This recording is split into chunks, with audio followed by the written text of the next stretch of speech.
Dr. Kissinger, welcome to Dateline.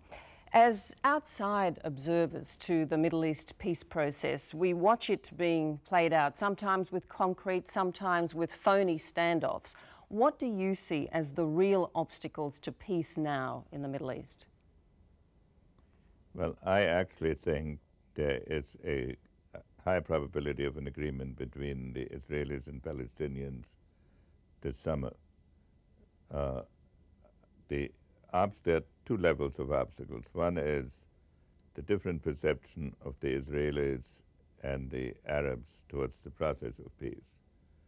The Arabs look at it on the whole as a strategic interlude by which they adjust to a fact of life, which is the existence of Israel.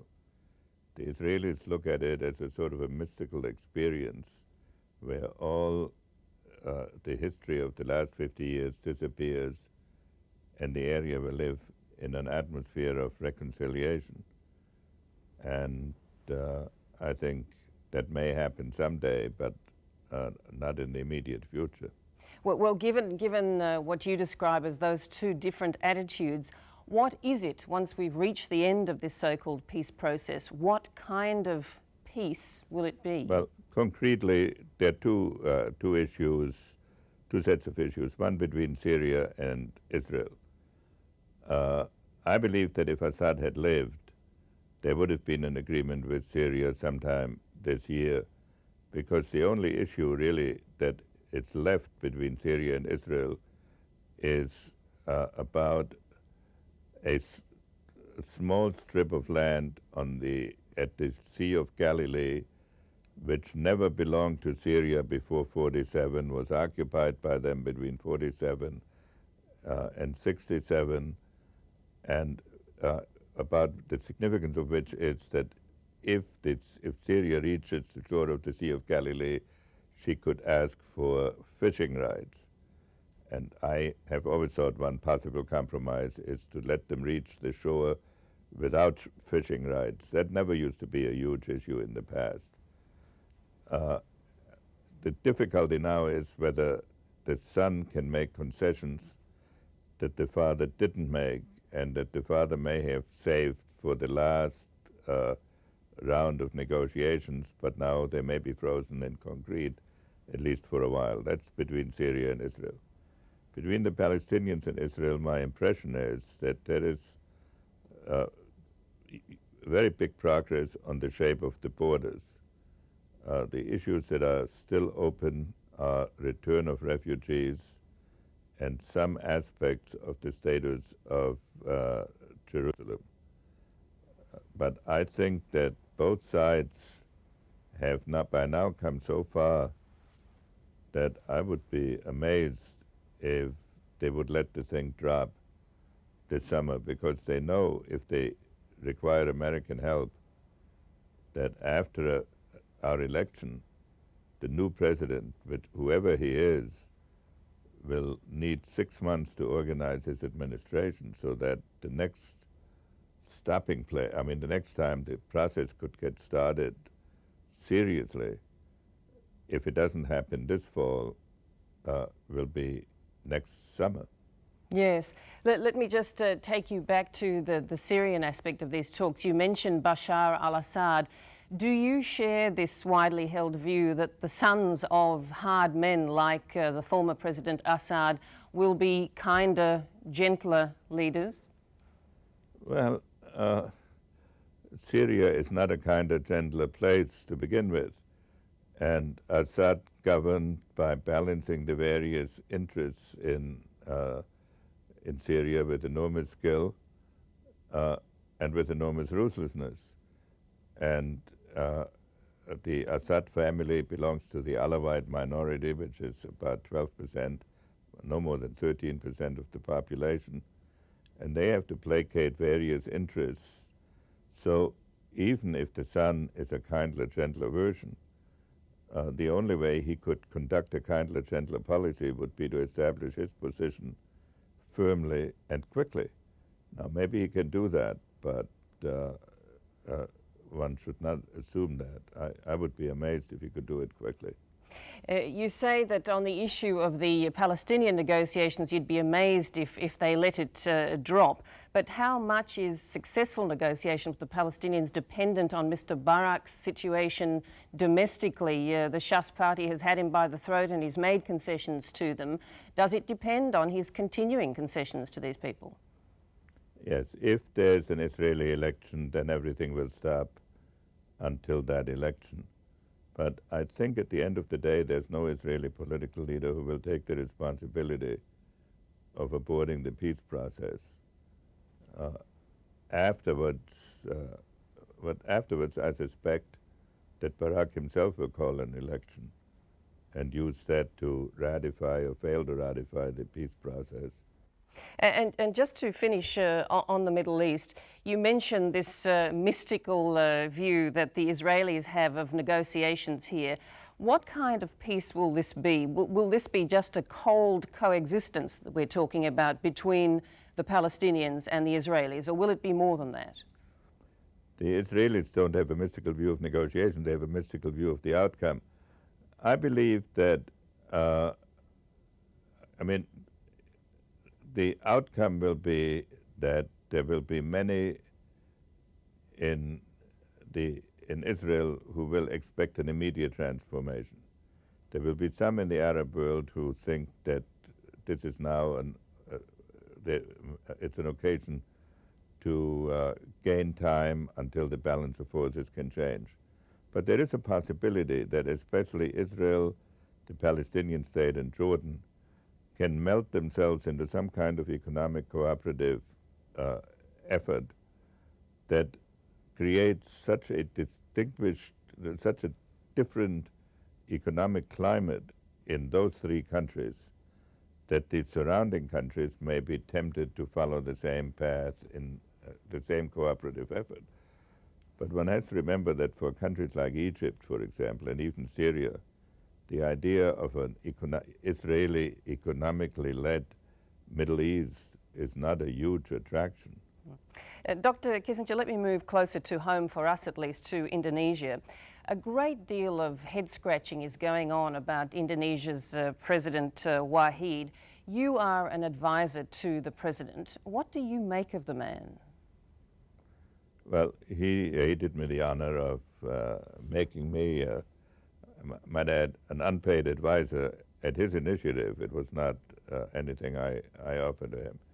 I think he is a very serious man who is very eager to bring Indonesia into a democratic and humane future.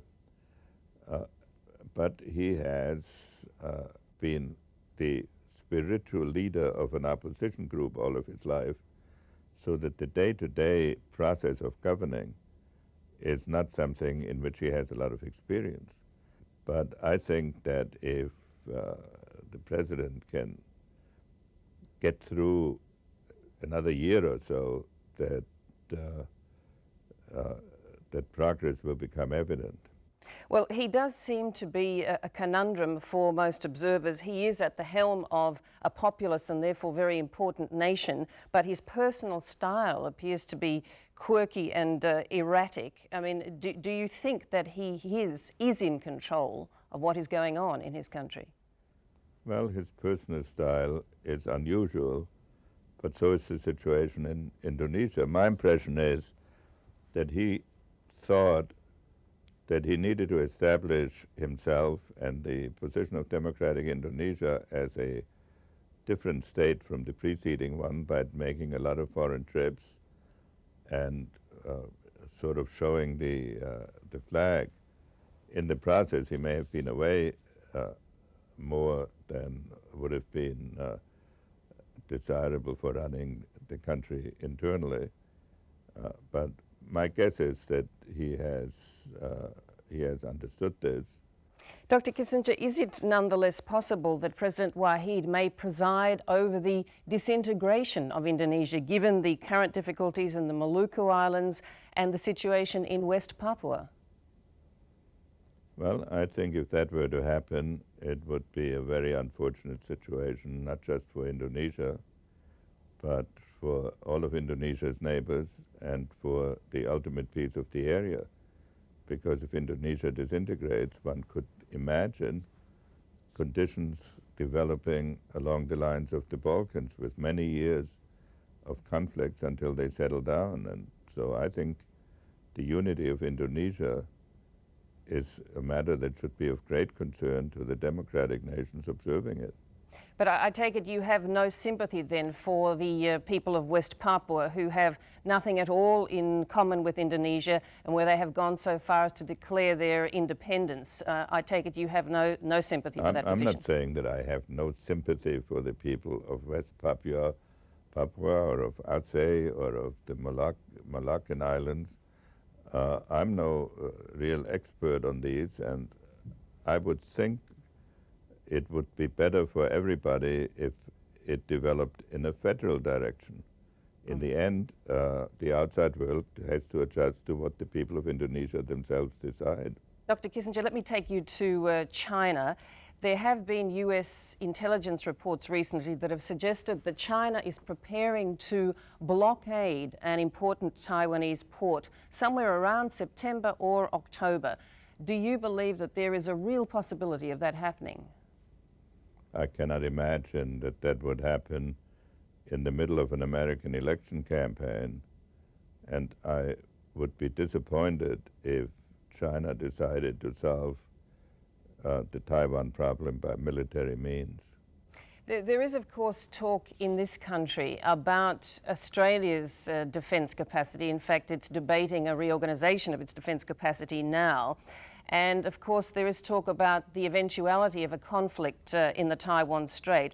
As a solid American ally, do you think Australia would be expected to play a role if any such conflict did arise? It's difficult to be an a la carte ally. So in a conflict, the United States would probably expect some help from Australia. But on the other hand, this is not a line of discussion one should pursue very far. I believe that a conflict is avoidable. I believe it will be avoided. And I believe it is in everybody's interest, China's, Taiwan's, America's, Australia's, to conduct their diplomacy in such a way that there is no military conflict. And I think that should be the effort, not to speculate who will support whom in a war that would be a misfortune for everybody. Just accepting that that is your point of view, but looking at this for a moment through the prism of the defence restructuring debate in Australia, would it be your view that a country like Australia should be capable of engaging in a conflict that may or may not arise in North Asia, let's say? Well, you know, I have not studied personally Australia's defence requirements. I would, you know, it's a platitude to say Australia's defence capabilities should be those that are relevant to Australian security, because then one has to define how one defines Australian security, which I would, however, feel needs to be linked in some way to United States security. The degree to which that is done is for Australians to decide. This relationship between the United States and Australia, of course, is meant to be a two-way street. Do you believe that the United States would defend Australia in the event of a conflict that affected this country? I would think that in case of an attack on Australia, the United States would defend Australia. But let me add this. Everybody, Australia, or surely the United States, is an entirely new world. And everybody needs to re-examine the premises not only of their security policy, but of their foreign policy. And surely whoever wins in America will have to do that. But whatever re-examination he undertakes, at least from my perception of it, I could not imagine that defending Australia against direct attack would not be a principal element of it. All right, Dr. Kissinger, we must leave it there. I appreciate your time. Thank you.